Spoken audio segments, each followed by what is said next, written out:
धमका क्लासेस में आप सभी बच्चों का फिर से स्वागत है। आज मैं आप लोगों को खोट्ठा व्याकरण से एक ऐसे चीज़ को बताने जा रहा हूँ जो हमारे जीवन में बहुत महत्व रखता है। भाषा की एक जड़ है। भाषा जिसको हम लोग बोलते हैं, डेली लिखते हैं, प्रयोग करते हैं, उसका जड़ है। तो वो क्या चीज़ है?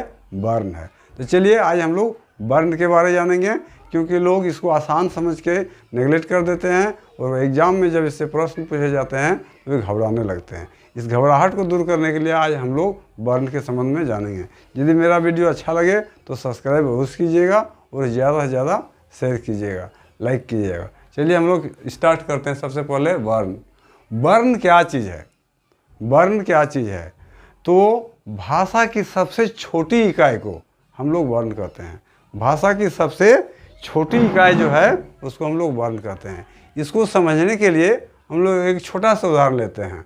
जैसा कि हम लोग विज्ञान में जानते हैं कि पदार्थ का निर्माण कैसे होता है? अणु से। और अणु का निर्माण किससे होता है? परमाणु से। कहने का तात्पर्य हुआ कि कोई भी पदार्थ जो है परमाणु से बनता है। परमाणु से बड़ा होता है अणु और अणु से बड़ा होता है पदार्थ। तो ठीक इसी तरह वर्ण जो है, वर्ण है भाषा का सबसे छोटी इकाई।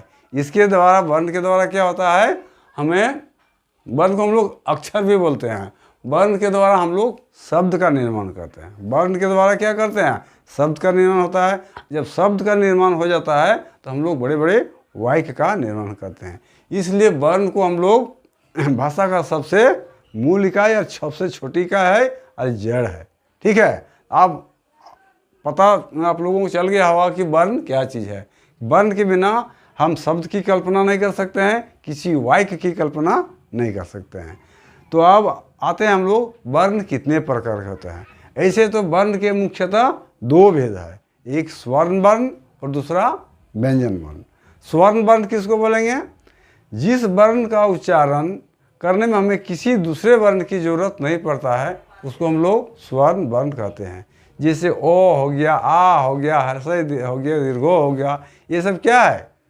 यह है स्वर्ण वर्ण। ये क्या है? कहलाता है स्वर्ण वर्ण, क्योंकि इसका उच्चारण करने में हमको किसी दूसरे वर्णों की जरूरत नहीं होता है। दूसरा होता है व्यंजन वर्ण। दूसरा होता है व्यंजन वर्ण। व्यंजन वर्ण किसको कहेंगे? तो जिसका उच्चारण किसी अन्य वर्णों के सहायता से, यानी व्यंजन वर्ण का उच्चारण स्वर्ण वर्ण के बिना नहीं होता है, ऐसे वर्ण को हम लोग क्या बोलते हैं? व्यंजन वर्ण कहते हैं। जिसका उच्चारण स्वर की सहायता से होता है उसको हम लोग क्या बोलेंगे? व्यंजन वर्ण। इसका उदाहरण क्या है? कोवर्ग, टोवर्ग, ये सब क्या है? व्यंजन वर्ग है। कोवर्ग मैंने क ख ग घ अंग, चौवर्ग मैंने टोठ दो। यहाँ जो दिया हुआ है टोठ डो मर्दनो तोथ दो दंतनो, ये सब क्या है? कोवर्ग, चौवर्ग, पोफ मोह, ये सब क्या है? सभी व्यंजन है। अब आप लोगों को स्वर और व्यंजन के बारे जानकारी हो गया होगा। तो मुख्यतः वर्ण का दो भेद है, स्वर्ण वर्ण और व्यंजन वर्ण। इसके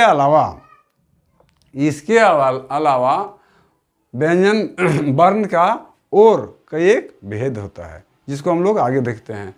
एक तरह से वर्ण को हम लोग अल्प प्राण और महाप्राण के आधार पर भी वर्गीकृत करते हैं। अल्प प्राण और महाप्राण।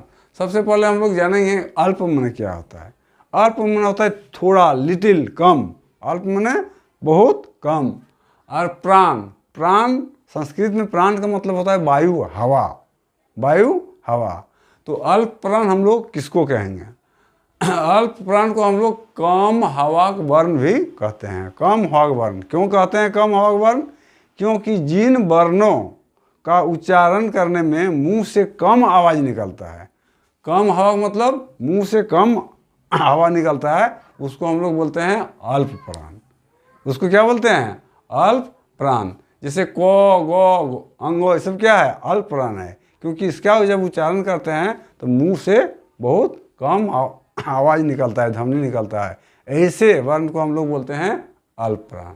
ठीक है, इसलिए इसको कहा गया है कम हवा वर्ण, यानी अल्प प्राण माने कम हवा का वर्ण।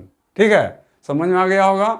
इसको हम लोग दूसरे तरह से याद कर सकते हैं कि इसमें कोवर्ग, चौवर्ग, टवर्ग, त्वर्ग, पवर्ग के पहला, तीसरा और पांचवा वर्ण जो होता है उसको भी हम लोग क्या बोलते हैं, तो अल्प प्राण कहते हैं। जैसे उदाहरण में दिखाया गया है, देखिए क, ख, ग, घ अंग है।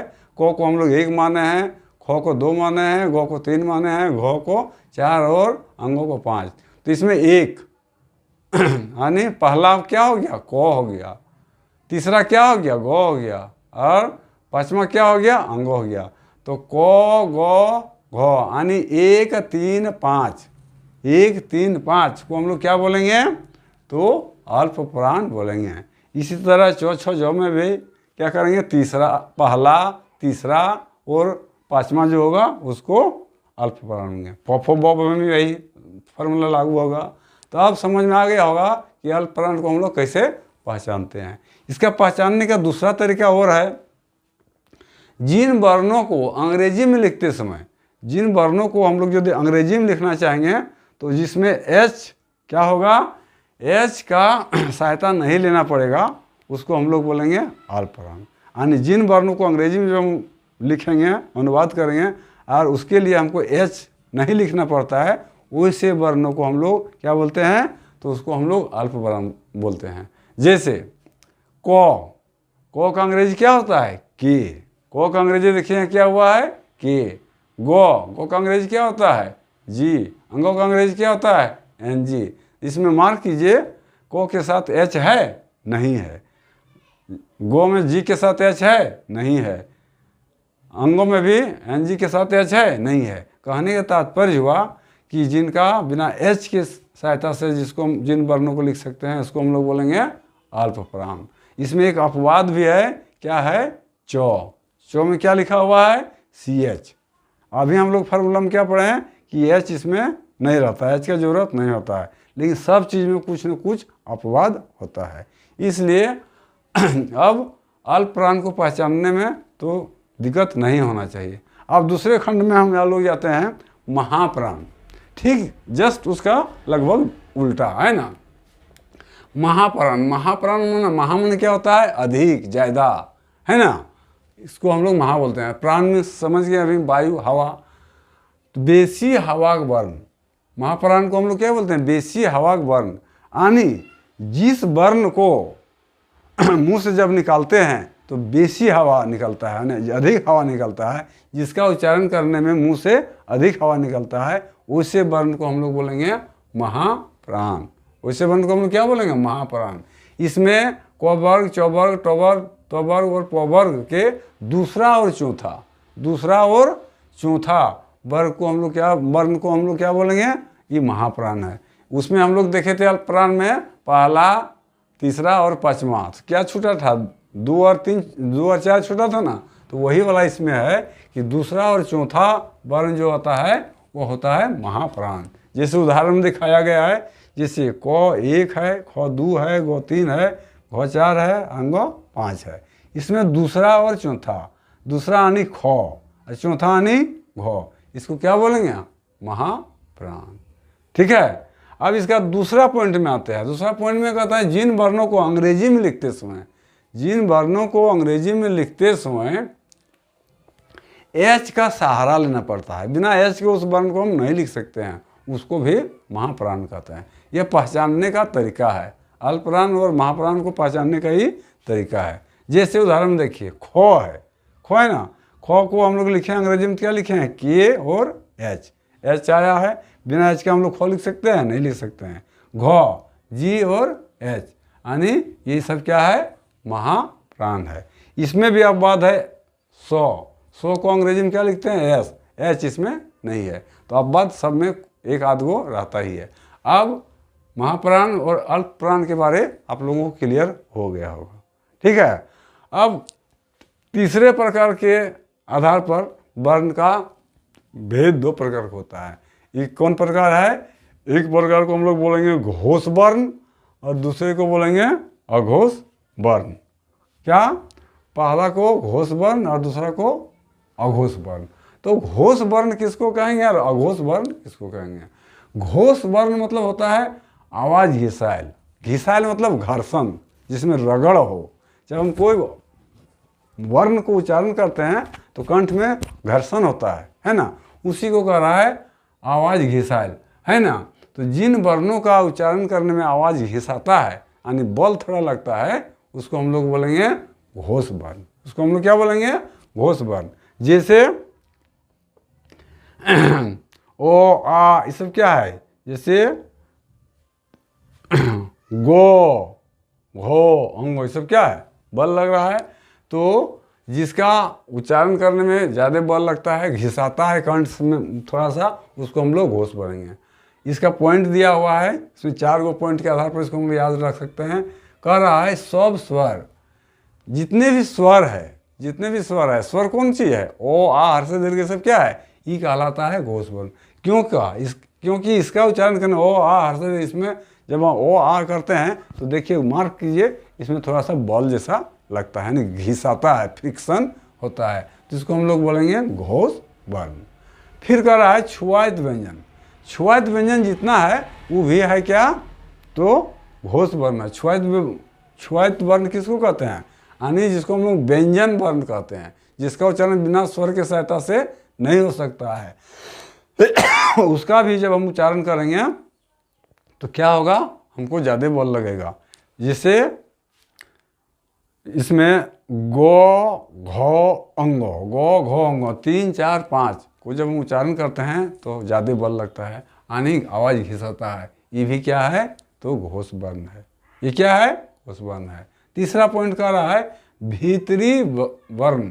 भीतरी वर्ण अंतस्थ, अंदर से जो लगता है उसको हम लोग बोलेंगे घोष वर्ण, है ना। और चौथा पॉइंट है ह जो है वो भी घोष वर्ण में आता है। इस तरह हम लोग घोष वर्ण के पहचान को भी समझ गए हैं।